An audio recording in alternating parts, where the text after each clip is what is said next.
Hello दोस्तों, मैं अंकुल पटेल आप सभी का स्वागत करता हूं इस नए वीडियो में।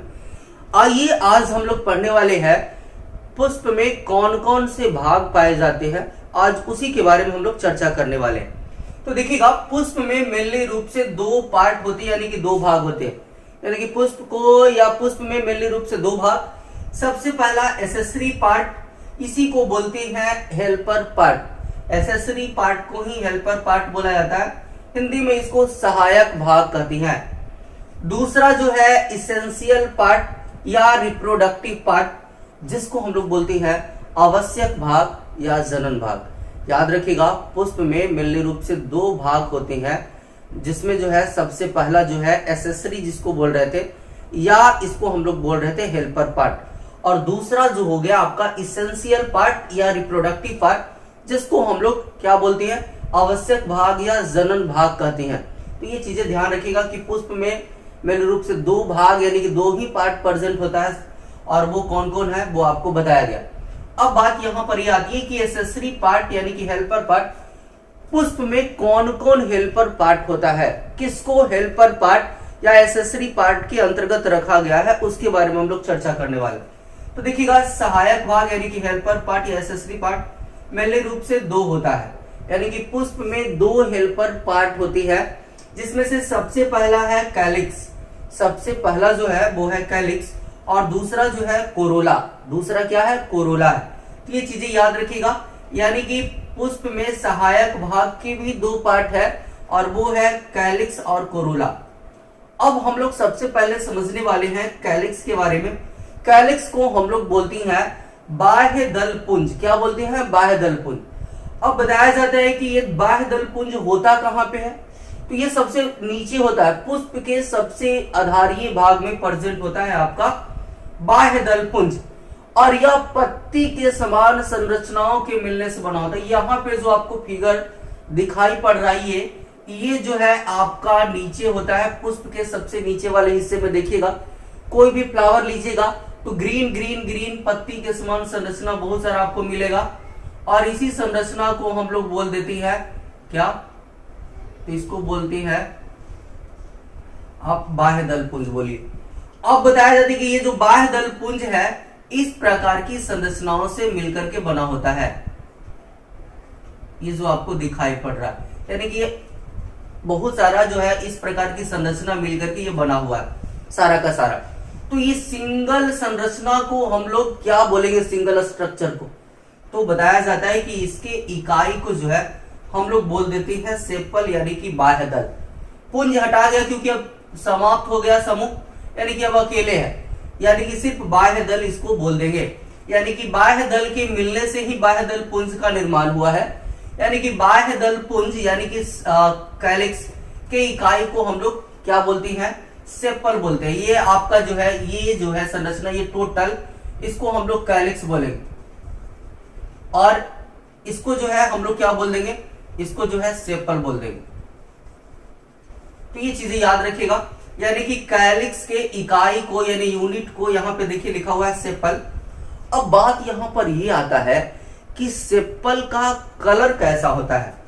कलर इसका ग्रीन होता है, यानी कि पुष्प में नीचे जो है ग्रीन ग्रीन कलर का, पत्ती के समान बोल रहा है, तो ग्रीन कलर का होता है। पूछेगा कि बताइए बाह्य दल या बाह्य दल पुंज का जो है कलर कैसा होता है, यानी कि रंग कैसा होता है?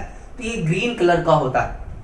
अगला जो है बताया जाता है कि जब कैलिक्स में जो है ये सारा पत्ती जैसा जो संरचना पाया जा रहा है, जब आपस में सब के सब फ्यूज्ड होता है, यानी कि सेपल जो है आपस में फ्यूज्ड होगा, ये सेपल देखिएगा सब जुड़ा हुआ है, तो इसको हम लोग बोलेंगे गैमोसेपलस।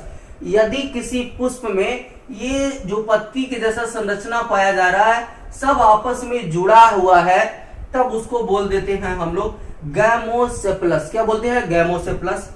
और अगर ये एकदम फ्री रहेगा, मान लीजिए कि एकदम सब अलग अलग है, आपस में जुड़ा हुआ नहीं है, सब फ्री है, एक दूसरे से सब जो है अलग है, यानी कि सब फ्री हो गया। अब आपको दिखाई पड़ रहा होगा कोई भी एक दूसरे से जुड़ा हुआ नहीं है, तो इसको हम लोग बोलेंगे पॉलीसेप्लस। क्या बोलेंगे? पॉलीसेप्लस।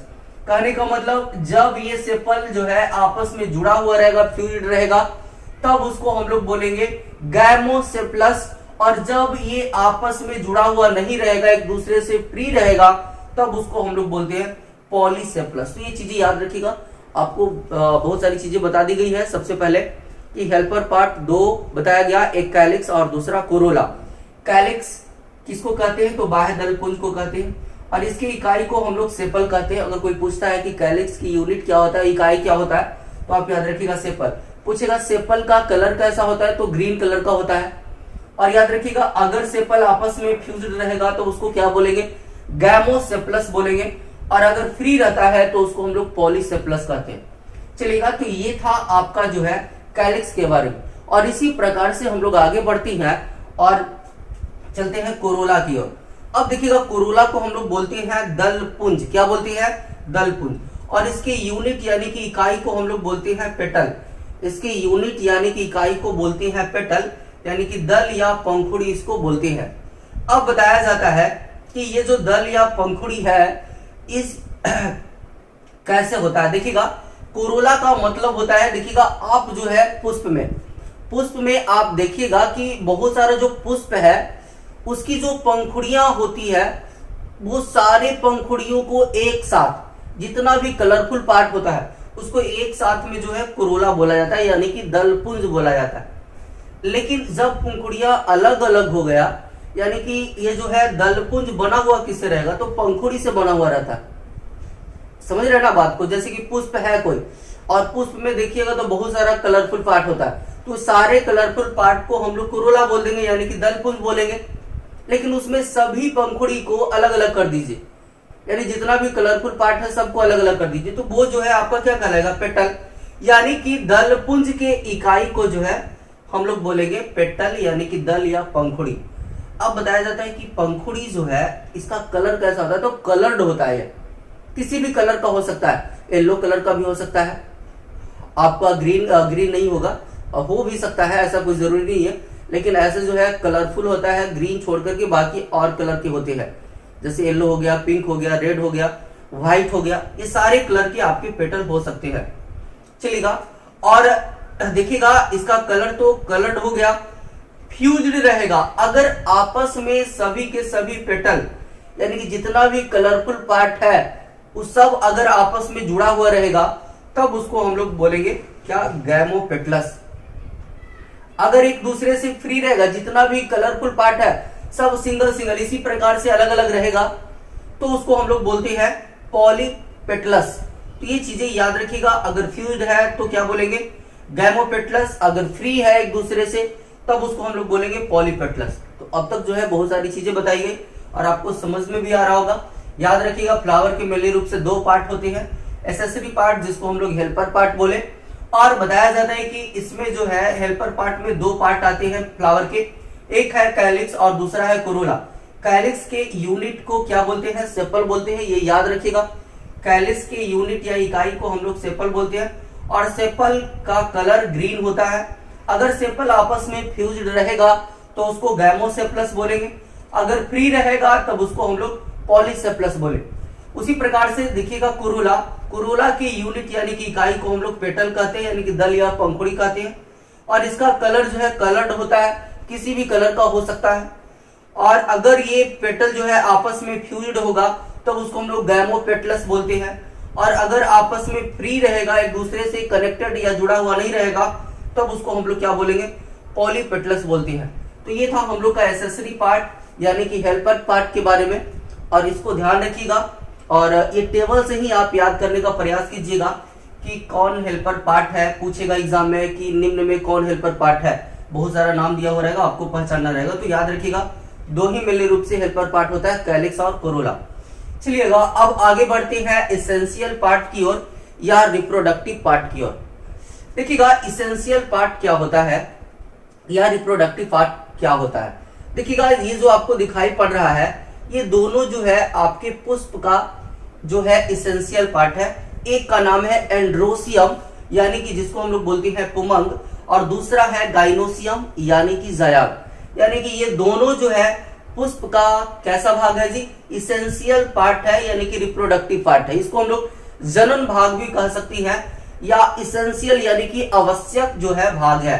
यानी कि पुष्प का सबसे आवश्यक भाग जो है मेनली रूप से दो होता है, एक एंड्रोसियम, दूसरा गाइनोसियम, यानी कि पुमंग और जायांग। अब ध्यान दीजिएगा, अब एंड्रोसियम यानी कि पुमंग के इकाई को हम लोग क्या बोलते हैं, पुमंग के इकाई को यानी कि यूनिट को हम लोग स्टेमेन बोलते हैं। अब यहां पे समझने का प्रयास कीजिए क्या होता है। पिछले क्लास में या जो पिछला वीडियो अभी तक नहीं देखे हैं वो कृपया जाकर के देख ले। फ्लावर का फिगर कैसा होता है वो आप पहले जो है उसका स्ट्रक्चर बनाने के लिए सीखे, उसका फिगर बनाने के लिए सीखो, उसमें कौन कौन से नाम लिखा गया है, सबसे पहले वो चीजें जानने का प्रयास कीजिए, उसके बाद ही ये सारी चीजें आपको समझ में आ पाएगी। देखिएगा, एंड्रोसियम की बात की जा रही है, तो एंड्रोसियम यानी कि पुमंग होता क्या है। तो पुष्प में आप लोग को इस प्रकार से संरचना बहुत सारा दिखाई पड़ा होगा, इस प्रकार से दिखाई पड़ा होगा, और ये सारे को एक साथ हम लोग बोलते हैं एंड्रोसियम। एंड्रोसियम यानी कि पुमंग, यानी कि पुष्प में नर भाग को हम लोग एंड्रोसियम कहते हैं, यानी कि पुमंग कहते हैं। ये चीजें याद रखें। तो ये सारा भाग टोटल ऐसा ऐसा जितना भी संरचना है सबको हम लोग पुमंग कह रहे हैं, लेकिन इसकी इकाई यानी कि यूनिट को, सिर्फ एक सिंगल संरचना को हम लोग क्या बोलेंगे, तो याद रखिएगा, इसको बोलती है स्टेमेन। ये चीजें याद रखिएगा। हिंदी में इसको बोलती हैं पुंकेसर। तो ये चीजें याद रखना है आपको, क्या बोल रहे हैं हम कि पुष्प में नर भाग को क्या कहती हैं, एंड्रोसियम यानी कि पुमंग कहती हैं। ये सारा संरचना जितना भी है सब के सब जो है एंड्रोसियम यानी कि पुमंग के अंतर्गत आता है, लेकिन एक सिंगल संरचना को हम लोग बोल देते हैं स्टेमन यानी कि पुंकेसर, यानी कि यह जो है पुमंग की इकाई है। अब बात करते हैं कि ये जो पुंकेसर होता है, पुंकेसर के मेनली रूप से दो पार्ट होते हैं, यानी कि दो भाग होते हैं। एक जो है ये जो ऊपर वाला पार्ट है इसको हम लोग बोलते हैं परागकोश यानी कि एंथर। ये जो ऊपर में अंडाकार संरचना आपको दिखाई पड़ रहा होगा इसको बोलती है, क्या बोलती है, तो एंथर बोलती है। और ये जो फिलामेंट के समान संरचना इसको तंतु या फिलामेंट ही बोलते हैं, या थ्रेड लाइक जो स्ट्रक्चर है इसको हम लोग बोलते हैं, थ्रेड का मतलब होता है धागे नुमा जो संरचना है, इसको हम लोग बोल देते हैं फिलामेंट यानी कि तंतु। यहाँ पर देखिएगा तो बताया जाता है कि पुष्प में नर भाग को एंड्रोसियम कह दिए, और इसकी यूनिट यानी कि इकाई को हम लोग स्टेमेन बोलेंगे। क्या बोलेंगे, स्टेमेन बोलेंगे। और इस स्टेमेन के दो भाग, एक परागकोश और दूसरा फिलामेंट। पहला जो है परागकोश और दूसरा जो है फिलामेंट, यानी कि ऊपर में जो ये संरचना है इसको जो है हम लोग परागकोश यानी कि एंथर, और दूसरा जो नीचे वाला ये थ्रेड लाइक स्ट्रक्चर धागनुमा जो संरचना है उसको तंतु यानी कि फिलामेंट कहती हैं। तो ये चीजें याद रखिएगा। और इसके बाद हम लोग आगे चलते हैं, देखिएगा इधर गाइनोसियम के बारे में। तो गाइनोसियम किसको कहा जाता है, तो पुष्प में मादा भाग को गाइनोसियम कहते हैं। क्या कहते हैं, पुष्प में मादा भाग को गाइनोसियम कहते हैं। यहां पे देखिएगा इस प्रकार से ये जो है आपको फ्लावर के बीचों बीच इस प्रकार से संरचना बनाया गया होगा, और पुष्प में ऐसी ऐसी कई संरचनाएं हो सकती है। ऐसा नहीं कि हम सिंगल फ्लावर में एक ही बनाए थे, लेकिन ऐसी ऐसी संरचना बहुत सारा हो सकता है। लेकिन ये सारे संरचना को हम लोग जायांग के अंतर्गत रखते हैं, यानी कि पुष्प में ये टोटल जो संरचना ऐसा बना हुआ रहेगा, एक गो रहे, दो गो रहे, चार गो रहे, जितना भी रहे उस सबको हम लोग जायांग बोलेंगे यानी कि गाइनोसियम बोलेंगे। यानी कि पुष्प में मादा भाग को जायांग कहते हैं, यानी कि ये वाला जो पार्ट है ये मादा भाग हो गया, और ई वाला जो पार्ट हम बना रहे थे ये सब के सब नर भाग था। और ऐसा ऐसा संरचना जितना भी एक ही पुष्प के अंदर रह सकता है, एक से अधिक भी ऐसा ऐसा संरचना, तो इस सबको बोलेंगे क्या, जायांग, यानी कि यह एक मादा भाग हो गया। अब बताया जाता है कि यह बना हुआ कैसा, ये सिंगल संरचना, इसका अकेले अगर बढ़ाएंगे तो ये हो गया। यानी कि आप याद रखिएगा ये जायांग है, इसकी इकाई को हम लोग बोल देते हैं स्त्री केसर, इसको बोलते हैं स्त्री केसर। तो ये चीजें याद रखिएगा, जायांग यानी कि एंड्रोसियम के इकाई को स्त्री केसर, या इसको कार्पेल बोलते हैं, या इसको पिस्टिल बोलते हैं। तो ये चीजें याद रखिएगा, यानी कि ये जो है इसको हम लोग पिस्टिल, कार्पेल, हिंदी में स्त्री केसर या अंडक इसको बोला जाता है। तो याद रखिएगा, गाइनोसियम यानी कि जायांग के इकाई को कार्पेल यानी कि पिस्टिल कहते हैं। ये आपका जो है जायांग हो गया, और ये जो है सिंगल संरचना यानी कि इसकी इकाई हो गया, यूनिट हो गया, और इसको हम लोग स्त्री केसर या अंडक यानी कि कार्पेल यानी कि पिस्टल भी इसको कहती है। अब ध्यान दीजिएगा, ये जो कार्पेल है यानी कि पिस्टल है, इसके 3 पार्ट होते हैं। कितने पार्ट? तो 3 पार्ट होती है। और ये जो है ऊपर वाला संरचना, इसको हम लोग बोलती है वर्तिकाग्र। क्या बोलती हैं? वर्तिकाग्र। यानी कि ये जो अपर वाला जो संरचना है और ये जो टॉप यानी टिप वाला जो पोजीशन है, इसको हम लोग बोलती हैं क्या? तो वर्तिकाग्र यानी कि स्टिग्मा बोलते हैं। और ये जो मिडिल वाला जो है ट्यूब लाइक जो स्ट्रक्चर है, इसको बोलते हैं वर्तिका यानी कि स्टाइल। और ये नीचे में जो है ये फूला हुआ संरचना जो आपको दिखाई पड़ रहा है, इसको बोलती है अंडाशय यानी कि ओवरी। यानी कि स्त्री केसर या अंडक के मिलने रूप से 3 भाग होती हैं, वर्तिकाग्र, वर्तिका और अंडाशय। और ये जो है आपका गाइनोसियम यानी कि जायांग के बारे में। और भी बहुत सारी जानकारी है इसके बारे में, लेकिन आप फिलहाल जितना भी अभी बताया गया, इसको कम से कम आपको 2 बार 3 बार सुनना पड़ेगा, और उसके बाद ही हम आगे समझा पाएंगे। क्योंकि अगले क्लास में ये जो है एसेसरी पार्ट जो है बस यहीं तक रहेगा। अगले क्लास से जो है हम लोग पढ़ने वाले हैं इसेंशियल पार्ट के बारे में मिलने रूप से। और इसेंशियल पार्ट में काफी डीपली में पढ़ाई करेंगे पुमंग के बारे में। अभी बस इसमें जितना भी बताया गया थोड़ा थोड़ा ही बताया गया, और उसको आप कई बार सुनिए, तब जाकर के आपको एकदम याद होना चाहिए कि पुष्प में नर भाग को पुमंग कहते हैं, उसकी इकाई को स्टेमेन कहते हैं। स्टेमेन के जो है 2 पार्ट्स होते हैं, पराकोष और तंतुदम। इसको याद कीजिए और सुन करके अगले क्लास में जब भी आइए, ये पूरा जो है आपको याद होना चाहिए, तब भी जो है सारी चीजें क्लियर हो पाएगी। अगले क्लास में हम लोग खास करके पढ़ने वाले पुमंग के बारे में। ये पुमंग जो है छोटा टॉपिक नहीं है, इसको मतलब पढ़ाने में 1-2 क्लास लग सकता है। इसलिए आप अभी पहले इतना क्लियर करके आइएगा। मुझे आशा है कि आप लोग को पूरा समझ में आ रहा होगा। और इसी तरह का वीडियो अगर आप देखना चाहते हैं तो चैनल को सब्सक्राइब कर लें, और जो लोग तक अभी ये वीडियो नहीं पहुंच पा रहा है उन लोगों तक पहुंचाइए, क्योंकि हम जो है टोटल जो है टॉपिक को क्लियर करने वाले, यानी कि फर्स्ट चैप्टर से लेकर के 16 चैप्टर तक जितना भी पॉइंट है जो एग्जाम व्यू से जो है इंपॉर्टेंट है, उस सबको हम क्लियर करवाएंगे बाबू। तो आप इस चैनल से जुड़े रहिए, और डेली कम से कम एक बार जरूर देख लीजिएगा। मेरा नोटिफिकेशन गया हुआ रहेगा, और उस पर क्लिक करके आप वीडियो जरूर देख लें। और कोई ऐसा दिन हो सकता है कि वीडियो नहीं पहुंच पाए, तो कोई दिक्कत नहीं है, पहले वाला वीडियो आप उसको रिपीट करके देख लीजिए, ताकि जो भी आप भूल रहे हैं वो फिर से आपको याद हो जाए। तो आज के लिए बस इतना ही, और फिर मिलते हैं नेक्स्ट वीडियो में।